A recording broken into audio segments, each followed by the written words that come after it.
علی بھائی، آپ سے ملاقات کا طریقہ اور دن کون سا ہے؟ پلیز اپنی اکیڈمی کا ایڈریس بھی بتا دیں۔ میرے سے ملاقات کر کے آپ نے کیا لینا ہے میرے بھائی؟ مجھے ہاتھ لگانا ہے؟ ہم نے تو کوئی اس طرح کا کلیم ہی نہیں کیا کہ ہمیں آگے کو ہاتھ لگائے یا ہمارے پاؤں چومنے شروع کر دے یا کوئی آگے چندہ دے ہمیں۔ بہرحال پھر بھی لوگ اللہ کی وجہ سے محبت کرتے ہیں اور ظاہر ہے وہ جسٹیفائی بھی ہے۔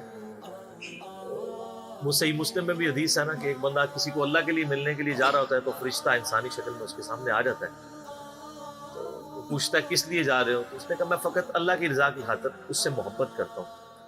تو وہ فرشتہ پھر کہتا ہے کہ میں اللہ تعالیٰ کی طرف سے ہوں، اللہ بھی تجھ سے محبت کرتا ہے کہ تو اگر اللہ کی نسبت کی وجہ سے کسی سے محبت کرتا ہے۔ تو ہماری تو خیر سب کانٹیننٹ کی ایک خاص نیچر ہے، یہاں پہ تو لوگ بہت جذباتی ہیں۔ گمراہ لوگوں کے ساتھ بھی جو لوگ اٹیچڈ ہیں وہ بھی بڑے جذباتی ہیں، اور اہل حق کا تو ویسے ہی حق ہے کہ ان کے ساتھ لوگ جذباتی طور پہ اٹیچ ہیں۔ لیکن ادھر ملاقات کی بجائے آپ دعوت و تبلیغ کے کام کے اوپر توجہ دیں۔ بہرحال پھر بھی ظاہر ایک خواہش تو ہوتی ہے انسان کی۔ تو ملاقات کا طریقہ بڑا آسان ہے، آپ کو سنڈے والے دن ہی یہاں پہ اکیڈمی میں آنا ہوگا۔ قرآن و سنت ریسرچ اکیڈمی،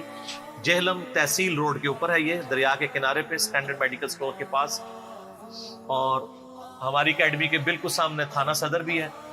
وہ آج کل کنسٹرکشن ہو رہی ہے تو وقتی طور پہ شفٹ ہوا ہوا ہے، تو جب بھی کبھی یہاں آئے تو اسٹینڈرڈ میڈیکل سٹور ضرور بتاتے ہیں۔ باقی ہماری ویب سائٹ کے اوپر آپ کو جو ہے وہ گوگل میپ بھی مل جائے گا، بلکہ اس کی بجائے بھی آپ اگر یہ جو اسمارٹ فون جس کے پاس بھی ہے تو وہ کیا اسے کہتے ہیں جی، ہائی گوگل، سے ہیلو ٹو گوگل، سے ہیلو ٹو گوگل، وہ اوپر ایک اسپیکر سا بنا ہوتا ہے، اس پہ آپ بول کے کہنا انجینئر محمد علی مرزا کی اکیڈمی، اردو میں ہی بول دیں تو جناب وہ نقشہ پورا سامنے آ جائے گا، آپ کو یہاں تک لے آئے گا، کوئی مسئلہ نہیں ہے۔ جہلم شہر تو بہت چھوٹا شہر ہے، 2 کلومیٹر بائی 2 کلومیٹر کے سرکمفرنس کے اندر یہ سارے کے سارا سٹی کور ہے، تو آپ آسانی کے ساتھ آ سکتے ہیں۔ باقی ہمارا اکیڈمی کا نمبر صبح 9 سے لے کر ظہر تک کھلا ہوا ہوتا ہے، +92 5900 162 +92 کے کوڈ کے ساتھ 5900 162، اس پہ آپ کال کر سکتے ہیں صبح 9 سے لے کے ظہر تک، اور شام کو عصر سے لے کر مغرب تک ہمارے بھائی اویلیبل ہوتے ہیں۔ ندیم بھائی ہوتے ہیں، عثمان بھائی اٹھا لیتے ہیں، کبھی ہمارے ملک علی بھائی اٹھا لیتے ہیں، ابرار بھائی اٹھا لیتے ہیں، عفنان بھائی ہیں، ولید بھائی، کوئی بھی یعنی اٹھا لے تو انشاءاللہ آپ کو انٹرٹین وہ کر لیں گے۔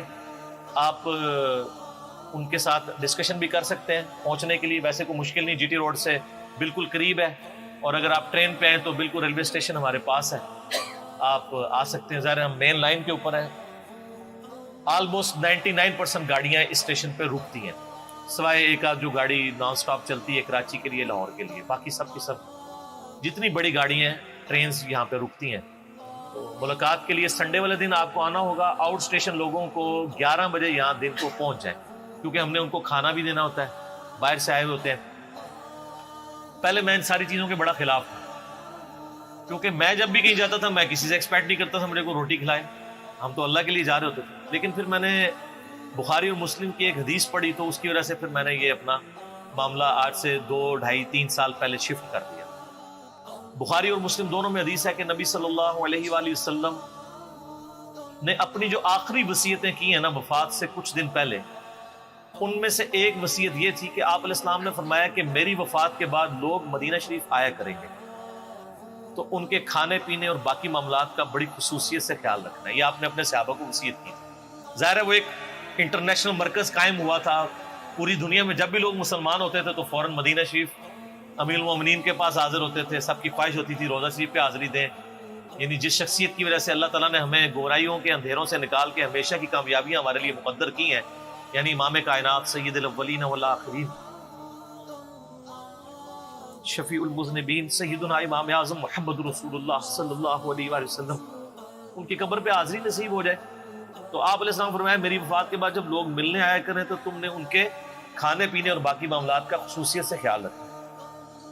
تو یہ جب میں نے حدیث پڑھی تو پھر میں نے بھی کہا کہ یہاں پہ جو لوگ اللہ کے لیے ملنے کے لیے آتے ہیں کم از کم آؤٹ اسٹیشن لوگ، تو ان کے کھانے پینے کا ضرور اہتمام کیا جائے، تو ہم ان کو کھانا دیتے ہیں،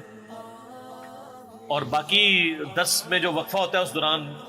چائے سموسے تو سب کو ہی ملتے ہیں، تو اس لیے ہم 11 بجے بلا لیتے ہیں۔ اور پھر دوسرا فائدہ یہ ہوتا ہے کہ 1:30 بجے چونکہ یہاں پہ ظہر اور عصر کی نماز ہم جمع کرتے ہیں، تو 1:30 سے پہلے وہ جو 1 ڈیڑھ گھنٹہ ہوتا ہے 12 سے لے کے آلموسٹ 1:15 تک، تو میری کوشش ہوتی ہے کہ میں یعنی 12 بجے تک یہاں پہ آ جاؤں تاکہ آؤٹ اسٹیشن لوگوں کو ان سے 1 to 1 ملاقات بھی ہو جائے، ورنہ بعد میں تو آپ کو پتہ رش بڑھ جاتا ہے، اس لیے میں کوشش کرتا ہوں میں پہلے آ جاؤں، اس لیے آؤٹ اسٹیشن لوگ پہلے آئیں۔ سنڈے کے علاوہ تو یہ اکیڈمی بالکل بند ہوتی ہے، یہ ہفتے میں ایک ہی دن کھلتی ہے، وہ بھی سنڈے والے دن کھلتی ہے، صبح 10-11 بجے سے لے کے اور مغرب سے پہلے ہماری کوشش ہوتی ہے ہم اس کو وائنڈ اپ کریں۔ آگے پیچھے ہی بند رہتی ہے کیونکہ نہ تو مسجد ہے نہ اس طرح کے یہاں پہ کوئی مدرسہ ہے، کچھ بھی نہیں ہے، یہ تو بس ایک سمجھ لیں ہماری دار ارقم ہے، ایک ویڈیو اسٹوڈیو ہے جہاں پہ ہم ایک ریکارڈنگ کر کے، ہماری ساری دعوت تو الیکٹرانک دعوت ہے، یوٹیوب کے اوپر، فیس بک پہ، واٹس ایپ پہ، تو اس لیے جو آؤٹ اسٹیشن لوگ ہیں وہ کوشش کریں کہ سنڈے والے دن ہی پہنچیں، آگے پیچھے آ کے تنگ نہ کیا کریں، کیونکہ میں عموماً تو آپ کو پتہ ہے میرے 2 سٹیز ہیں، جہلم اور اسلام آباد، تو میں عموماً ویکینڈز کے اوپر جہلم ہوتا ہوں، تو ویکینڈ پہ بھی ظاہر اتوار والے دن شیڈیول کے مطابق ہی بندہ معاملات کو چلا سکتا ہے، ورنہ ایک بندے کے لیے اتنے سارے لوگوں کے ساتھ ملاقات والا سلسلہ کرنا بڑا مشکل ہو جائے، اسی لیے ہم نے اس کو پلان کیا ہے اس اعتبار سے۔ باقی کوئی نہیں ہے، لوگ مجھے وہ تانے بھی دے رہے ہوتے ہیں کہ جی دیکھیں جی نبی الاسلام نے کوئی دن مخصوص نہیں کیا ہوا تھا، آپ ہر وقت اویلیبل ہوتے تھے مسجد نبوی شریف میں، تو آپ کو بھی بیٹھنا چاہیے۔ آپ کو پتہ اب ذرا کیٹاسٹرافک کنڈیشن ہے، اس کی وجہ سے آپ کو پتہ سیکیورٹی ایشوز بھی لاحق ہیں اور کئی ساری چیزیں ہیں، تو میں اس پہ وہی بات کروں گا جو صحیح بخاری اور مسلم دونوں میں حدیث ہے کہ سیدہ عائشہ سے نبی صلی اللہ علیہ وآلہ وسلم نے فرمایا تھا، اے عائشہ اگر تیری قوم نئی نئی جہالیت سے نہ پھری ہوتی تو میں حتیم کو توڑ کے کعبے کے اندر داخل کر دیتا تاکہ وہ ابراہیمی بنیادوں پہ آ جاتا، لیکن اب ظاہر ہے کہ لوگ اس کو نیگیٹو لیں گے، تو نبی الاسلام نے حتیم کو باہر ہی رہنے دیا۔ تو ہم بھی، آپ کو پتہ ہے ہماری قوم بھی اکثریت تو علمی اعتبار سے جاہل ہی ہے، مسلمان ہی ہے ظاہر ہے لیکن جاہل ہے، اور پھر ہم نے جو دعوت بلند کی ہے وہ کوئی دعوت اس طرح کی میٹھی میٹھی تو نہیں جو طارق جمیل صاحب پیش کر رہے ہیں، جو ایک ہندو بھی خوشی سے سن لیتا ہے اور ایک مسلمان بھی خوشی سے سن لیتا ہے۔ ہماری تو ہر بات ہی کڑوی لگتی ہے، اس لیے کہ سچ جو ہے وہ کڑوا ہوتا ہے، الحق مر، تو یہ سارے ایشوز جڑے ہوئے ہیں۔ پھر میری ظاہر فیملی لائف بھی ہے، اور بہرحال وہ لوگ جو دین سے کھا رہے ہیں لے کے، ان کو تو وقف ہونا چاہیے، ہم تو دین پہ اپنی جیب سے لگا رہے ہیں، تو میں تو اس طرح بھی نہیں ہوں کہ جی میں کو جی مجھے اتنے پیسے دے کے یہاں بٹھا دے، تو میں اس طرح تو معاملہ بھی نہیں ہے، نہ ایسا کوئی ارادہ ہے، تو اس لیے پاسبل نہیں ہو۔ اور پھر باقی ہماری چونکہ زیادہ تر دعوت سوشل میڈیا کے اوپر ہے، تو اس میں اگر میں ملاقاتوں میں لگ گیا تو یہ جو آپ کو اتنی علمی باتیں ہفتے میں ایک دن 2.5-3 گھنٹے کی مجلس اور ایک درس قرآن، پھر اس سے تو میں پھر جاتا رہوں گا، ظاہر ان چیزوں کو پھر مینیج کرنا مشکل ہو جائے گا نا، تو اس لیے بہتر یہ ہے کہ آپ اتوار والے دن آئیں، ملاقات کے شوق ہے آئیں، اور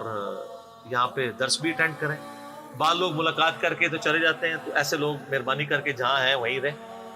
اور یہاں پہ جو آئے وہ اللہ کے لیے درس سنیں، تھوڑی دیر بیٹھے، کیا گفتگو ہو رہی ہے۔